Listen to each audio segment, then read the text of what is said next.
तो आज हम जिस मूवी को एक्सप्लेन करने वाले हैं उस मूवी का नाम है बिटर मून। मूवी आई थी 1992 में और इसकी IMDb रेटिंग है 7.2 की, जो कि काफी ज्यादा अच्छी रेटिंग है क्योंकि एडवांस लेवल के संस्कारी सीन होने के साथ साथ इस मूवी की स्टोरी भी काफी ज्यादा एडवांस है। तो मूवी स्टार्ट होती है जहाँ पर हमें एक कपल दिखाया जाता है जो कि एक बड़े से जहाज में होते हैं और ये जहाज जा रहा होता है इस्तांबुल। लड़के का नाम होता है नाइजेल और लड़की का नाम होता है फियोना।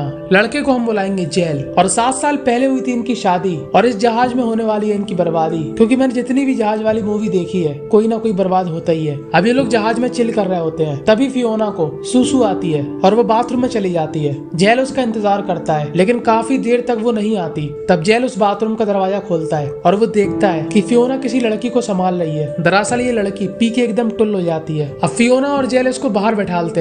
ये लड़की इनसे पूछती है कि तुम लोग इस्तांबुल जा रहे हो क्या? तब फियोना बोलती है हाँ हम लोग इस्तांबुल जा रहे हैं और फिर उसके बाद जाएंगे मुंबई। इसी जहाज में एक सरदार जी भी होते हैं जो इन लोगों से पूछते हैं और तुसी इंडिया को जा रहे? सी इंडिया में तो बदबू है जी, इंडिया में तो बहुत ज्यादा गरीबी है जी, इंडिया में इतना हल्ला है कि वर्ल्ड की सबसे हल्ला करने वाली जगह इंडिया सी। पर फियोना बोलती है नहीं मैं इंडिया जाके रहूंगी, इंडिया बहुत ही ज्यादा खूबसूरत कंट्री है, जो की रियल बात है। अब रात में जेल फियोना से कहता है कि दारू पीने चल रही क्या? तब फियोना बोलती है मुझे नींद आ रही, तुम पीकर जल्दी आ जाना। अब जेल बार में जाता है जहाँ पर उसे वही लड़की मिलती है जो पी के बाथरूम में डली थी। जेल उससे पूछता है कि अब तुम्हारी तबीयत ठीक है? तब ये लड़की कहती है कौन हो तुम?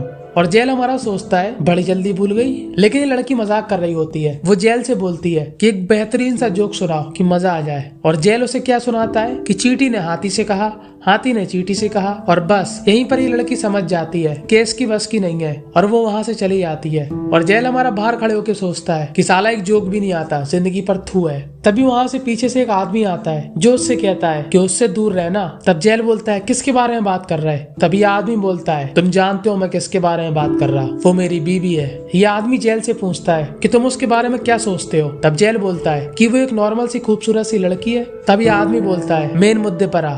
तब जेल बोलता है मेन मुद्दा मतलब क्या?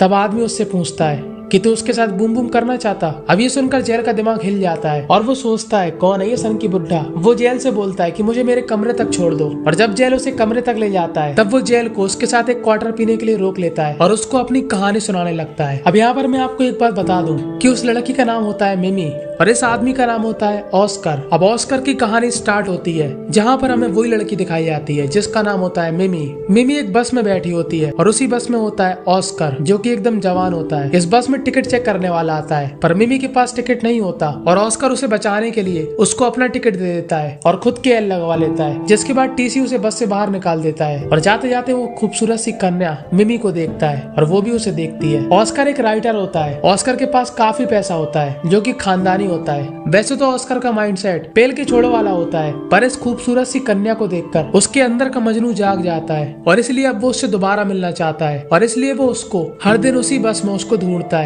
पर बस में तो वो उसको नहीं मिलती। पर एक बार ऑस्कर होटल में खाना खा रहा होता है और उसका ऑर्डर लेने वाली निकलती है वही खूबसूरत सी कन्या, जिसको देखने के बाद ऑस्कर के अंदर बिजली दौड़ जाती है और वो बिजली की रफ्तार में जाकर उससे बोलता है कि क्या तुम मेरे साथ डिनर पर चलोगी? तब वो खूबसूरत सी कन्या बोलती है बिल्कुल बिल्कुल चलूंगी।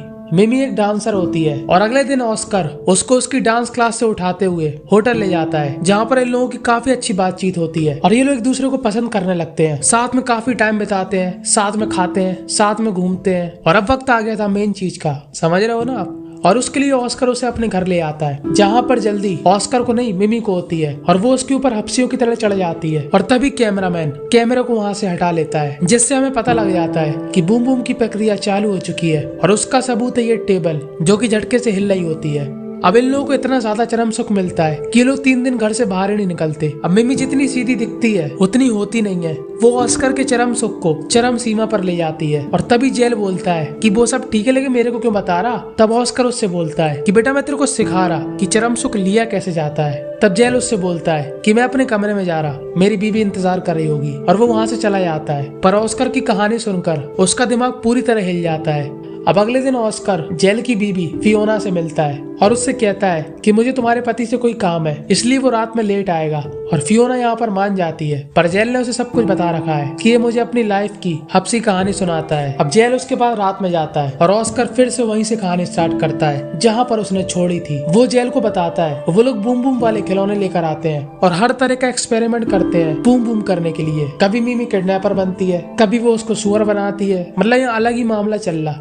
अब एक बार ऑस्कर और मिमी एक पार्टी में जाते हैं जहाँ पर ऑस्कर अपने राइटर कलीग के साथ बातचीत कर रहा होता है, जिसको देखकर मिमी काफी जेलस फील करती है और ऑस्कर को जलाने के लिए एक मुस्टंडे के साथ बड़ा ही खतरनाक तरीके से अंग मिलाकर डांस करती है, जिसके बाद ऑस्कर की बुद्धि खराब हो जाती है और वो वहाँ से चला जाता है। और मिमी घर आकर उसे सॉरी बोलती है और उससे कहती है कि अब ऐसा कभी नहीं होगा। तभी कमरे में खूबसूरत कन्या मिमी आ जाती है और जेल वहाँ से चला जाता है और फियोना उसको ताने मारती है कि तुम अपनी बीबी को छोड़कर दूसरे की बीबी की कहानी सुन रहे। अब यहाँ पर मिमी को भी मालूम होता है कि ऑस्कर उसे क्या ज्ञान दे रहा। अब एक बार मिमी जेल को पकड़ लेती है। वो उसे बड़े प्यार से कहती है कि कल तुम मुझे 5 बजे मिलना, मैं तुम्हें जन्नत दिखाऊंगी। अब जेल बनता तो बहुत सीधा है, पर जन्नत कौन नहीं देखना चाहता। अब जेल काफी ज्यादा एक्साइटेड हो जाता है और राइट 5 बजे वो उसके कमरे के बाहर पहुंच जाता है। और जब वो गेट खोलता है तो कमरे में अंधेरा होता है और मिमी की आवाज को फॉलो करते हुए वो बेड पर बैठ जाता है और उसका हाथ चूमने की कोशिश करता है। पर तभी लाइट जलती है और वो जिस हाथ को चूम रहा था वो ऑस्कर का था और इस प्लान में मिमी भी शामिल होती है। ऑस्कर उससे बोलता है अप्रैल फूल बनाया, बड़ा मजा आया। और इसके बाद जेल पूरी तरह से एक्सपोज हो जाता है कि उसके मन में भी मिमी के लिए हब्सी विचार थे, जैसा कि ऑस्कर ने पहले कहा था। और वो अपने आप को कोसने लगता है और ऑस्कर के सामने काफी ज्यादा अनकंफर्टेबल महसूस करता है। पर ऑस्कर उससे कहता है चिल मारो बेटा, मजाक कर रहे थे। अब मिमी के जाने के बाद ऑस्कर फिर से अपनी कहानी शुरू कर देता है। वो उसे बताता है कि मिमी को हर टाइम बस बूम बूम चाहिए था और वो मेरा काम खराब करती थी और उसको रहने खाने का ढंग भी नहीं था। अब मैं अपनी रियल लाइफ को मिस कर रहा था क्योंकि मैं उससे थोड़ा बहुत बोर हो चुका था। और एक दिन ऑस्कर उससे कहता है कि मैं तुझे अब और नहीं झेल पाऊंगा, 3 तक की गिनती में निकल ले यहाँ से। और मिमी रोते हुए वहाँ से चली जाती है। पर मिमी ऑस्कर से काफी ज्यादा प्यार करती है और एक दिन उसके दरवाजे के बाहर लेट जाती है और उससे खूब गिड़गिड़ाती है कि प्लीज मुझे घर से मत निकालो, तुम जैसा कहोगे मैं वैसा करूंगी। और ऑस्कर बेमन से दोबारा उसे अपने साथ रख लेता है। पर ऑस्कर उससे अब छुटकारा चाहता है, जिसके लिए वो उसे बात बात पर डांटता है, लड़कियों के सामने उसकी बेइज्जती करता है। और मिमी पूरी कोशिश करती है कि वो ऑस्कर के लिए बेस्ट बन सके और ऑस्कर उसको कभी न छोड़े। अब एक दिन मिमी ऑस्कर को बताती है कि बूम बूम का रिजल्ट आ चुका है। तब ऑस्कर उससे बोलता है कि मैं समझा नहीं। तब मिमी उसे शुद्ध हिंदी में कहती है मुझे बच्चा होने वाला है, जिसके बाद ऑस्कर की हलक में आ जाता है। ऑस्कर कहता है कि इस बच्चे को मैं नहीं संभाल पाऊंगा, तुम अपना ऑपरेशन करा लो। और मिमी वैसा ही करती है और उसके कहने पे बच्चा गिरा देती है। अब ऑस्कर सोचता है कि ये पीछा नहीं छोड़ने वाली और वो उससे छुटकारा पाने के लिए उसको प्लेन में बैठाकर धोखे से उस प्लेन से बाहर निकल आता है और मिमी को हमेशा के लिए कोई दूसरी जगह पर भेज देता है। और मिमी थोड़ी देर बाद ये समझ जाती है और हम लोगों को मिमी के लिए काफी बुरा लगता है और ऑस्कर इस कहानी को यहीं पर रोक देता है। लेकिन जेल कहता है कि नहीं, मुझे पूरी कहानी सुनाओ, क्योंकि अब जेल को भी कहानी सुनने में आप लोगों की तरह मजा आ रहा था। पर ऑस्कर उसको एकदम से डोज नहीं देना चाहता और जेल से कहता है अब तुम दूध पी के सो जाओ। अब जेल भी मिमी के लिए फील करने लगता है और वो जैसे ही कमरे से बाहर जाता है उसे मिमी दिखती है और वो उससे कहता है कि अब मैं भी तुम्हारे चक्कर में पड़ चुका हूँ। और ये दोनों किस करते हैं और जेल उससे कहता है कि मुझे भी अब एडवांस वाला चरम सुख चाहिए। तब मिमी उससे बोलती है कि जिस दिन भी कहानी खत्म होगी तुम मुझे बता देना और उस दिन मैं तुम्हें जन्नत दिखाऊंगी। अब ऑस्कर की कहानी की वजह से जेल अपनी बीबी को टाइम नहीं दे पाता, जिसकी वजह से उसकी बीबी उससे काफी गुस्सा होती है। अब अगले दिन फिर ऑस्कर कहानी शुरू करता है कि अब मिमी को छोड़ने के बाद वो खुला सांड हो गया था और वो हर दिन अय्याशी करता और वो फिर से अपना पेल के छोड़ो वाला सिद्धांत अपना लेता है। मतलब ऑस्कर यंग लड़कियों से लेकर बड़ी औरतों तक किसी को नहीं छोड़ता। मतलब एक साइड बच्ची खिलौने से खेल रही और दूसरी साइड उसकी माँ ऑस्कर के खिलौने को झेल रही। पर एक बार नशे में ऑस्कर का एक्सीडेंट हो जाता है और उससे मिलने आती है मिमी, जिसको देखकर ऑस्कर की हलक में आ जाता है। पर अब मिमी पूरी बदल चुकी है। ऑस्कर उससे सॉरी बोलता है और मिमी उसे वहाँ से गिरा देती है। मिमी उसे साफ साफ कहती है कि तुम्हें इंजेक्शन और तुम्हारे एल दोनों में ही लगाऊंगी और ऑस्कर के पास भी कोई चारा नहीं रहता क्योंकि वो अब चल नहीं सकता और मिमी इसका खूब फायदा उठाती है। वो उसे नहाते हुए ठंडे पानी में छोड़ देती है, वो उसे खाने में आधा अधूरा खाना देती है और हद तो तब हो जाती है जब मिमी एक लड़के को अपने घर पे लाती है और ये वही लड़का होता है जिसके साथ वो अंग से अंग मिलाकर डांस कर रही थी। वो ऑस्कर के सामने उसे उसकी बॉडी दिखाने के लिए कहती है और फिर उसके बाद वो उसके साथ डांस भी करती है और ये डांस पहले से भी ज्यादा एडवांस होता है। अब डांस करते हुए धीरे धीरे ये दोनों कमरे के अंदर चले जाते हैं और उस कमरे से हपसियों वाली आवाज आने लगती है और ऑस्कर समझ जाता है कि मिमी मुस्टंडी का डंडा ले रही।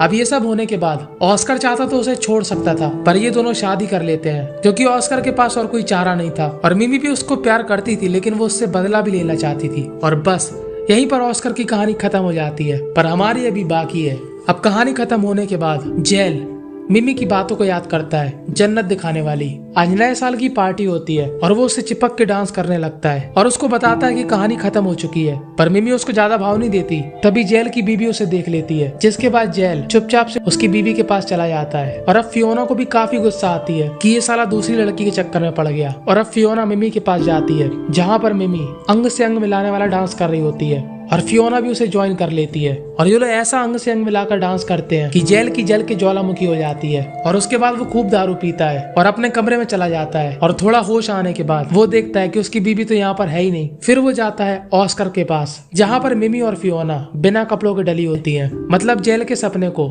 फियोना ने पूरा कर दिया। अब ये नजारा देखने के बाद जेल के साथ साथ ऑस्कर दोबारा से हिल जाता है और इस बार हिम्मत करके ऑस्कर मिमी को वहां पर गोली मार देता है और अब फियोना एकदम से उड़ जाती है और उसको लगता है कि अगला नंबर मेरा है, पर अगला नंबर होता है ऑस्कर का, यानी वो खुद ही अपने आप को गोली मार लेता है।